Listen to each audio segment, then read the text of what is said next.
সিন্ডিকেটের full body সবাই হয়েছে, সবাই ছিলেন এখানে। এখানে আমরা জরুরি সিন্ডিকেট আপনারা জানেন, এবং গতকাল আমাদের ক্যাম্পাসে যে একটা অপ্রীতিকর ঘটনা ঘটেছে তারই পরিপ্রেক্ষিতেই বিশ্ববিদ্যালয়ের সার্বিক পরিস্থিতি এটা পর্যালোচনার জন্যই আমাদের আজকের সিন্ডিকেট সভা ছিল। এবং এখানে বিশ্ববিদ্যালয়ের পরিস্থিতির ভিতরে যতগুলো এজেন্ডা আছে সবগুলো এখানে আলোচিত হয়েছে। প্রথমত এই ধরনের একটা যে নজিরবিহীন ঘটনা ঘটেছে, বিশ্ববিদ্যালয়ের একজন উপাচার্য যেভাবে শারীরিকভাবে তিনি লাঞ্ছিত হয়েছেন, এটার জন্য সিন্ডিকেট নিন্দা জ্ঞাপন করেছে।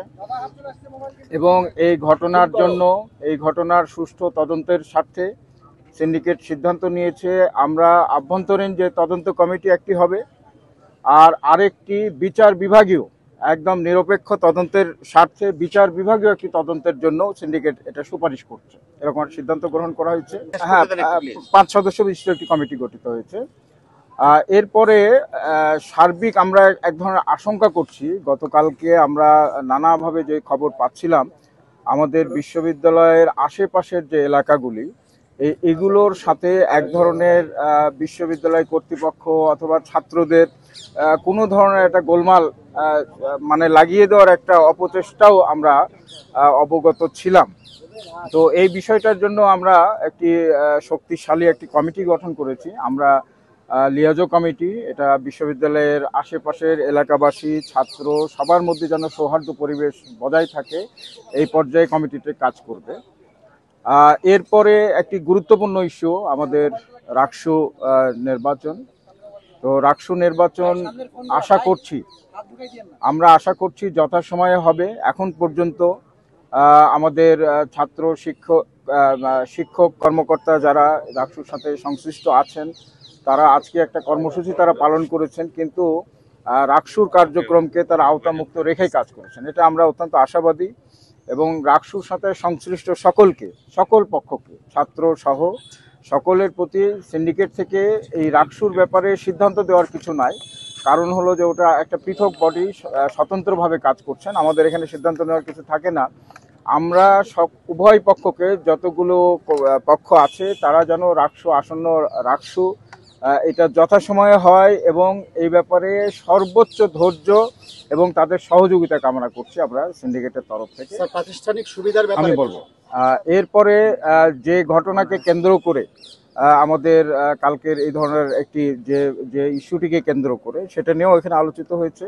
এবং আমরা যথাযথভাবে গতকালকে যে ঘোষণাটা দিয়েছিলাম এটার কিছু মানে আনুষ্ঠানিকতা মানে এটা সিদ্ধান্ত গ্রহণের জন্য কিছু বডি আছে, সেই বডিগুলোতে যেতে হয়। এগুলো আমরা দ্রুতই হয়তো সেই বডিগুলোর সভা ডাকবো।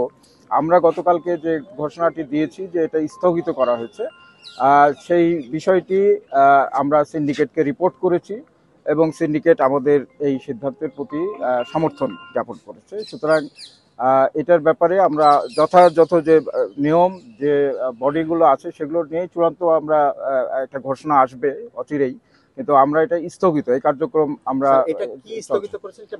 না গতকালকে মানে ওই যে প্রাতিষ্ঠানিক সুবিধার অংশ হিসাবে বিশ্ববিদ্যালয়ের স্টাফদের সন্তানদের ভর্তির যে বিষয়টা, তো সেইটা ভর্তির কার্যক্রমটা শুরু হওয়ার কথা ছিল আজ থেকে।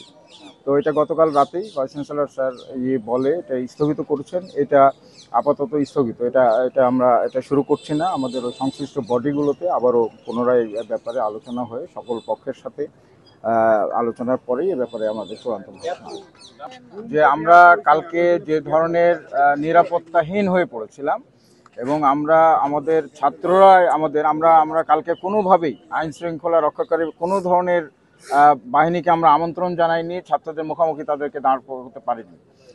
আমাদের ছাত্ররাই আমাদের জন্য যথেষ্ট ছিল, কিন্তু আমরা কালকে যে ধরনের আচরণ লক্ষ্য করেছি তাতে আমরা সত্যিকার অর্থেই, আমি ব্যক্তিগতভাবে সহ, আমি যেমনভাবে প্রশাসক হলেও আমি একজন শিক্ষক, আমি অত্যন্ত নিরাপত্তাহীন বোধ করেছি। তো ক্যাম্পাসের ছাত্র শিক্ষক সবাই মানে আমরা কালকে যে ধরনের একটা ঘটনা ঘটছিল তাতে কিন্তু এটা আমার মনে হয় যে তৃতীয় পক্ষ একটা সুযোগ নিতে পারত, এটা যে কোনো ধরনের এখানে একটা আরও মারাত্মক কিছু হতে পারত। তো এটা নিয়েও আমরা সচেতন আছি এবং আমরা নিজস্ব কিছু প্ল্যান আমাদের আছে এবং আমরা যারা এর সঙ্গে সংশ্লিষ্ট তাদের সাথে আমরা কথা বলছি। শেষ প্রশ্ন, একটা কর্মবিরতি চলছে, এটা আরো এক্সটেনশন হতে পারে বলে তারা জানিয়েছে। রাকসু নির্বাচনে আপনি তাহলে কাদের নিয়ে কাজ করবেন যদি এই কর্মবিরতি বহাল থাকে? না, আমি কিন্তু একটু বলেছিলাম যে তারা আজকে যে কর্মবিরতি সেটা রাকসুর কার্যক্রম আওতামুক্ত রেখেই কিন্তু তারা এটা ঘোষণা দিয়েছিলেন। তাহলে কি তো যদি আওতামুক্ত থাকে আমরা আশা করতে পারি যে তাদের আমরা হেল্প পাবো।